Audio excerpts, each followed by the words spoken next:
Menjalin hubungan, kemudian digembor-gemborkan di media sosial, ternyata nggak jadi nikah. Nikahnya malah sama orang lain. Wah, ini mengerikan. Tidak adanya kecocokan energi spiritual asmoro. Niatan. Ini yang paling terpenting, niatan terlebih dahulu. Apakah nantinya ingin merujuk ke pernikahan ataukah hanya sebatas teman saja?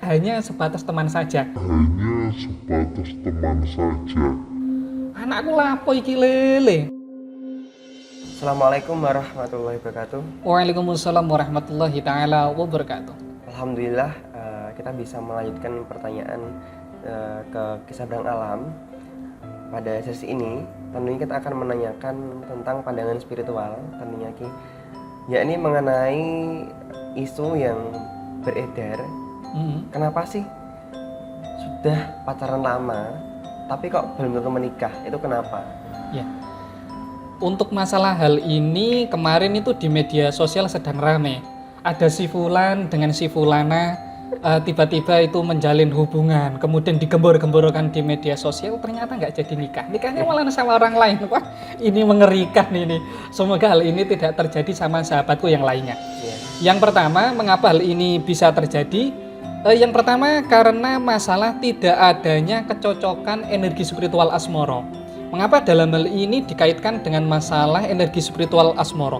Dalam diri seseorang itu ada sukmo.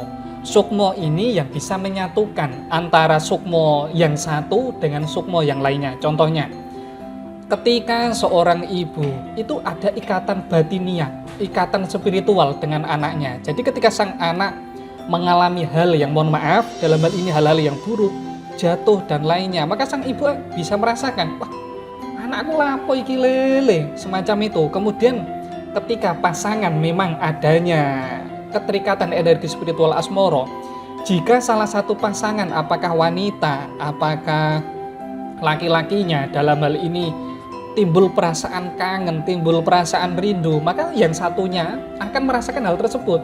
Karena hal tersebut yang tersampaikan, yang dikirimkan sama targetnya. Jadi hal yang pertama terjadi yaitu karena tidak adanya kecocokan energi spiritual.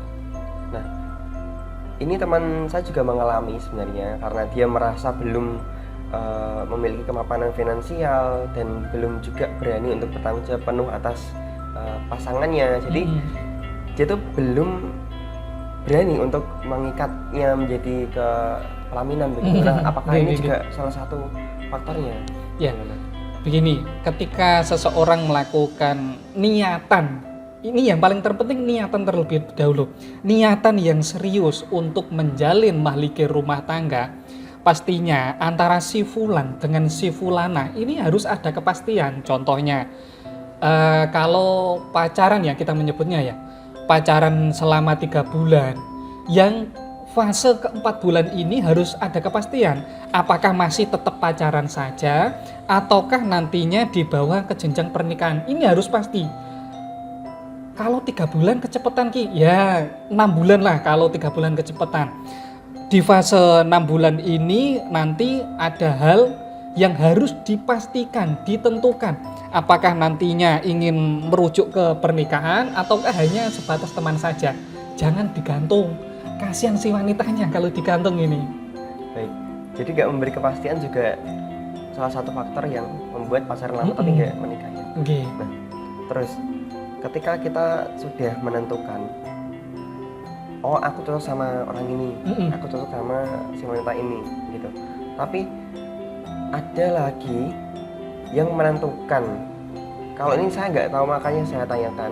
Jadi di Jawa kan masih terikat juga namanya wuku sama weton, itu bagaimana? Apakah ini juga mempengaruhi? Begini, kita hidup di Jawa yang pastinya sebagai orang Jawa harus tetap nguri-nguri kabudayan Jawa. Dalam hal ini, apakah wuku, mongso, weton, pasaran dan lainnya, hal tersebut merupakan bagian dari pola hidup yang ada di daerah Jawa, dan pola hidup tersebut sudah ada sejak 1000 tahun yang lalu. Jadi ketika seseorang yang memiliki pasaran setupaing itu memiliki watak spiritual semacam ini, kemudian wanita yang memiliki pasaran minggu wage memiliki pasaran semacam ini. Hal tersebut bagian dari ilmu titen. Ketika antara laki-laki dan perempuan disatukan, nanti agar tidak terjadi cekcok, agar tidak terjadi permasalahan yang berkenaan dengan masalah energi kerezekian, yang berkenaan dengan masalah rumah tangga, dalam hal ini harus disatukan.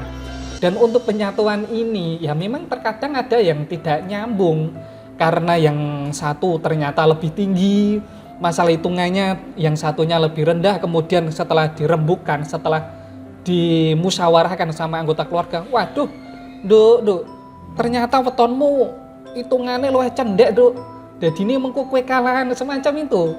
Seharusnya ketika sudah dihitung, nanti kita memberikan jalan keluar yang terbaik. Karena ketika sesuatu yang tidak cocok, itu pastinya ada jalan keluarnya.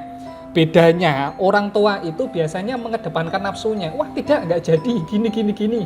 Ini kasihan sama putra-putrinya yang sudah menjalin mahligai asmara. Jadinya kan malah hatinya ini kocar-kacir, ambyar.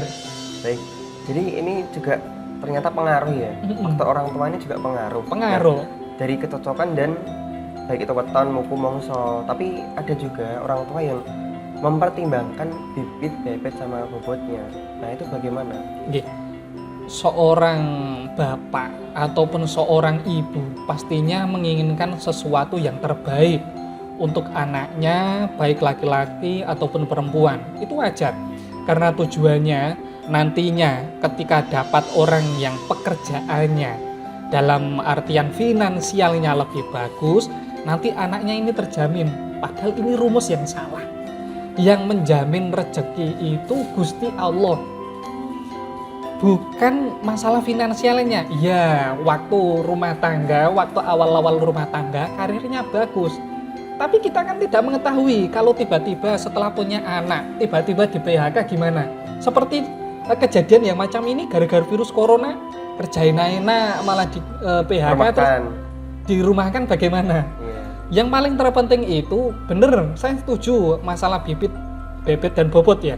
Saya setuju dengan hal tersebut. Namun sebagai orang tua ini tugasnya memberikan arahan, bukan memberikan kepastian. Yang memberikan kepastian ini Gusti Allah, bukan orang tua. Kalau ya ternyata kok menantunya pekerjaannya kurang bagus, ya nanti disodori dana, disuruh untuk usaha yang bagus. Itu seharusnya orang tua yang baik, bukan malah nanti dicarikan yang lebih gini.